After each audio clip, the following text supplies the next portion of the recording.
तो फिल्म की शुरुआत एक प्लेन को दिखाते हुए होती है।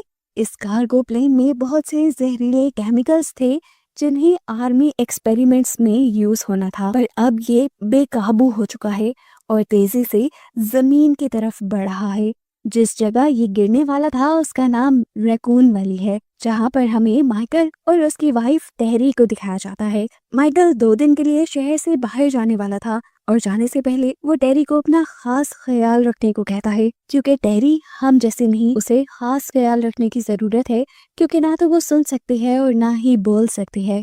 माइकल उसे आज तक अकेला छोड़कर नहीं गया, लेकिन आज उसकी मजबूरी थी। माइकल ने उसे कहा, अगर तुम चाहो तो मेरी मॉम के घर भी जा सकते हो। है यहाँ माइकल को ड्रॉप करके वो अपने घर आ जाती है। फ्रेश होकर वो मॉम के घर के लिए निकलने लगती है। तभी हम उसके घर के ऊपर उसी क्रैश होते प्लेन को देख पाते हैं, जिसके बारे में टेरी को कुछ पता नहीं चला। अभी ड्राइव करते हुए भी रेडियो न्यूज इस प्लेन क्रैश का अलर्ट दे रही थी और ये भी टेरी नहीं सुन पाई। इस प्लेन क्रैश की वजह से केमिकल्स जो इस प्लेन में थे वो हवा में फैलने लगे थे। टेरी के मॉम के घर पहुंचने पर हम देखते हैं कि आसमान के ऊपर काले बादल छा चुके हैं, या कह लें कि केमिकल्स के बादल छा चुके हैं, जिन्हें भी टेरी ने नहीं नोटिस किया। यहाँ पर मॉम उसे खाना खाने के लिए देती है और वो खाने के साथ दूध देती है, जबकि मॉम खाने के साथ पानी लेती है। वो भी अभी इस बात से बेखबर है कि यहाँ पर जितने भी केमिकल्स फैले हैं उनका असर पानी में हो रहा है।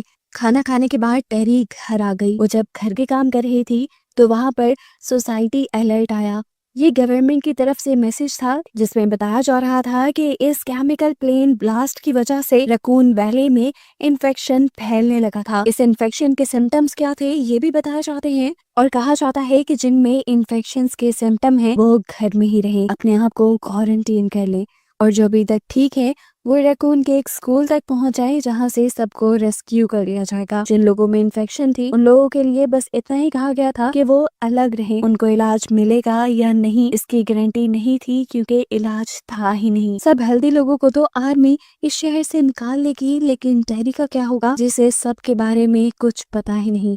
लाइट ऑफ करके टेरी सोने जा रही थी, तभी उसने नोटिस किया कि उसके आस पड़ोस के लोग तेजी से अपनी कार्स लेकर जा रहे थे, लेकिन इन चीजों को भी उसने एबनॉर्मल नहीं समझा। सामने एक आदमी लाइट के नीचे ही अजीब तरीके से खड़ा था। उसे देखकर टेरी को थोड़ी परेशानी हुई, लेकिन उसने अपने घर का सिक्योरिटी अलर्ट ऑन कर दिया जो उसके मोबाइल से कनेक्टेड था, और फिर वो सो गई। उसके मोबाइल पे लगातार किसी के मैसेजेस भी आ रहे थे जिसको उसने देखा ही नहीं। सुबह उठते ही वो अपने कामों पे लग गई और जब घास काटने के लिए बाहर आई तो उसने देखा कि उसके नेबर्स की कार खुली हुई थी। ऐसे तो कोई भी उनकी कार चोरी करके ले जा सकता था। टेरी ने जाकर उस कार के दरवाजे बंद किए और बेल बजाई, लेकिन अंदर से कोई रिस्पॉन्स नहीं आया। टेरी ये चीज तो महसूस ही नहीं कर पा रही थी कि आज शहर में कहीं ज्यादा सन्नाटा है। अब जब नेबर्स से कोई रिस्पॉन्स नहीं आया तो उसने कार को जाकर उनकी ही पार्किंग में पार्क कर दिया। वो जब वापस घर जा रही थी तो उसे रास्ते में एक बिल्ली दिखाई दी जिसे वो उठाकर अपने घर ले आई। घर आकर वो देखती है कि उसको उसके हस्बैंड माइकल के कई मैसेजेस आए हुए थे, जिनका जब वो रिप्लाई करने लगते हैं तो मैसेज डिलीवर ही नहीं होते क्योंकि यहाँ के सभी सिग्नल्स पे कट कर दिए गए थे।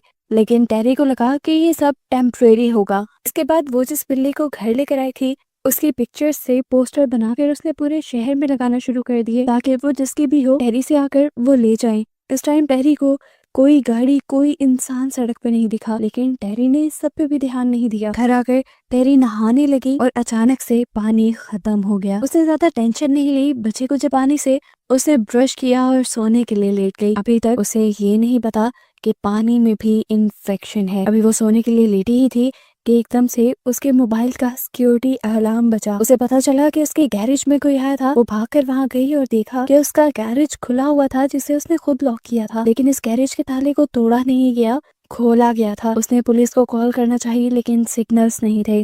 वो वापस घर की तरफ मुड़ी तो उसने देखा कि घर का दरवाजा अब खुला था जिसे वो बंद करके गई थी, यानी जो कोई भी था वो उसके घर में घुस चुका था। उसने अंदर जाकर जल्दी से अपनी गन निकाल ली। अब लाइट भी जा चुकी थी। उसने अपने सिक्योरिटी अलार्म को दोबारा सेट किया और कमरे में सोने जा ही रही थी कि दोबारा उसके फोन पे अलर्ट आ गया। इस मर्तबा अलर्ट बेसमेंट से था। वो तेजी से बेसमेंट में चेक करने गई एक लाइट लेकर, तो वहां उसे एक अजीब सा इंसान दिखा। ये नॉर्मल इंसान नहीं लग रहा था, इसका मुंह बिगड़ा हुआ था। असल में ये इन्फेक्टेड इंसान था जिसके बारे में टेरी को पता ही नहीं था। वो इन्फेक्टेड इंसान टेरी की तरफ बढ़ ही रहा था, लेकिन टेरी ने डर कर उसके सर पे शूट करके उसे मार डाला। अब जाकर उसे समझ आई कि उसके इर्द गिर्द बहुत सी चीजें अब नॉर्मल हो रही हैं। डर कर उसने मॉम के पास जाने का डिसाइड किया, लेकिन मॉम के घर जाने पे क्या देखा कि उनका घर पूरी तरह खुला था। उसे बहुत अजीब फील हुआ। अंदर जाने पर उसने हर जगह मॉम को ढूंढा, लेकिन मॉम उसे कहीं नहीं मिली। जब वो बाहर आई और उसने पोर्च में देखा तो मॉम गाड़ी के अंदर थी और वहीं पर मर चुकी थी। देखने को मिला कि मॉम ने अपनी जान खुद ली थी क्योंकि वो इन्फेक्टेड हो चुकी थी। यहाँ पर हमें इन इन्फेक्टेड लोगों के बारे में एक और बात पता चलती है कि ये लोग इन्फेक्टेड होकर ज़ॉम्बी की तरह की क्रिएचर तो बन रही हैं, लेकिन इन्फेक्टेड होने के बावजूद भी इन सब के दिमाग नॉर्मल इंसानों की तरह काम कर रहे हैं। जिस तरह पहली मूवीज में ज़ॉम्बीज दिखाए जाते हैं, इस मूवी के ज़ॉम्बीज उस तरह पागलपने में नहीं जाते। टेरी जो बहुत ज्यादा डर चुकी थी, उसने माइकल के पास जाने का डिसाइड किया, लेकिन बाहर जाने के सारे रास्ते अब बंद कर दिए गए थे। इस पूरे रैकून वैली को सील कर दिया गया था गवर्नमेंट की तरफ से। मजबूरी में टेरी वापस अपने घर आ गई। घर आते ही उसने सबसे पहले अपनी खिड़की और दरवाजे सील किए और पूरी रात इस इंतजार में गुजार दी कि कभी तो सिग्नल्स आएंगे और वो मदद बुलाएगी। सुबह होते ही उसने डिसाइड किया कि वो पता चलाएगी कि यहाँ ये सब हो क्या रहा है। पता उसे टीवी से चलता। लाइट के कनेक्शंस तो कट कर दिए गए थे। उसके घर पे एक जनरेटर था जिसे उसने चलाया। जनरेटर चलाते ही उसने टीवी ऑन किया और न्यूज से उसे सारी चीज पता चल गई कि रैकून वैली के अंदर एक ब्रेकडाउन हुआ था। यहाँ पर प्लेन क्रैश की वजह से केमिकल्स के ब्लास्ट हुए थे, जिससे शहर में इन्फेक्शन फैल गई थी और एक किस्म का ज़ॉम्बी ब्रेकडाउन हो गया था। इस जगह को क्वारंटीन कर दिया गया था। ये इन्फेक्शन इन्फेक्टेड लोगों के करीब आने से और पानी से फैल रही थी, लेकिन रैकून वैली के ज्यादातर लोग अंडरग्राउंड वाटर यूज करते थे जो सेफ था। अब टेरी को समझ आया कि उसे इन्फेक्शन क्यों नहीं हुई थी, क्योंकि उसका घर पुराना था और वो अंडरग्राउंड वाटर यूज कर रही थी। अब टेरी शहर की सूरत हाल देखने के लिए एक दूरबीन लेकर छत पे चढ़ जाती है। दूर दूर तक देखती है तो उसे कोई इंसान नहीं दिखता, बस कुछ इन्फेक्टेड लोग दिख जाते हैं। साथ ही उसे ड्रोन भी नजर आता है जिसके जरिए गवर्नमेंट और न्यूज वाले रैकून वैली की खबर रख रहे थे। वो जब नीचे उतरी तो उसे अपनी नेबर नजर आई जो पूरी तरह ज़ॉम्बी बन गई थी, लेकिन टेरी को देखते ही उसने टेरी पर हमला नहीं किया, जिससे साफ साबित है कि वो अभी तक अपने सेंसेस में है। टेरी नीचे आई, उसने दोबारा से टीवी ऑन किया और उसे रैकून वैली के बारे में और पता चला। सारे मेन रोड सील कर दिए गए थे, लेकिन एक अभी भी पुराना रोड ऐसा था जिसके बारे में ज्यादा लोगों को नहीं पता था और वो खुला हुआ था। इस रोड का रास्ता टेरी को भी आ सकता था। उसे समझ आ गई कि इस रोड के जरिए वो यहाँ से बाहर निकल सकती है, तो बिना देरी किए वो यहाँ से निकलने की तैयारी करने लग जाती है। कुछ जरूरी सामान लेती है। उसके घर पे जो बिल्ली थी उसे खाना देती है और एक विंडो उसके लिए खोल देती है कि अगर वो यहाँ से जाना चाहे तो चली जाए। अब वो पुराने रोड पे बहुत ज्यादा आगे आ गई थी।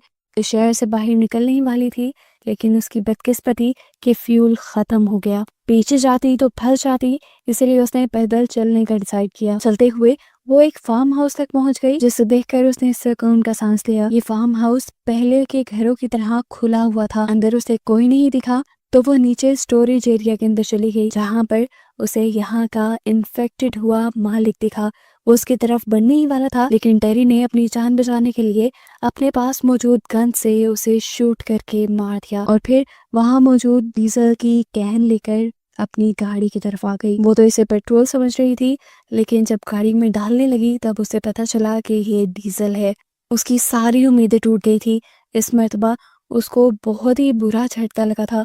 वो बहुत दूर से ये फ्यूल लेकर आई थी। अब उसकी गाड़ी चल नहीं सकती थी, तो उसने फैसला किया कि वो अपने घर वापस ही चली जाएगी। घंटों के सफर के बाद वो घर पहुंची तो उसने देखा कि वो जिसकी वो उम्मीद कर रही थी कि यहाँ से चली जाएगी, वो भी अभी वहीं बैठी हुई थी। आज उसके ऊपर पहले की तरह ही एक भारी दिन आ चुका था।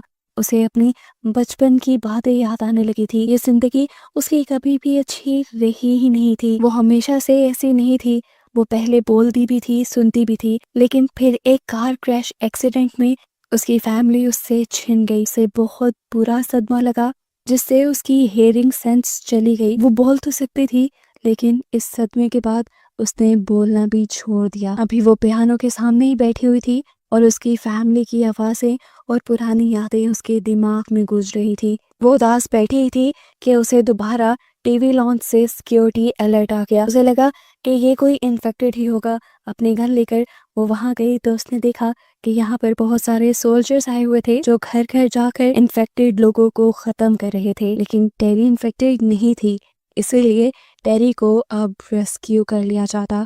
इन्हें देखकर वो सुकून का सांस लेती है। ऑफिसर्स उससे काफ़ी बातें पूछते हैं, लेकिन जब वो रिस्पॉन्ड नहीं करती तो ये लोग भी समझ जाते हैं कि टेरी बोल नहीं सकती, इसीलिए वो एक पेपर पे लिखकर उससे बात करते हैं और फाइनली टेरी को रेस्क्यू कर लिया जाता है। और यही दिखाते हुए ये मूवी यहाँ ख़त्म हो जाती है।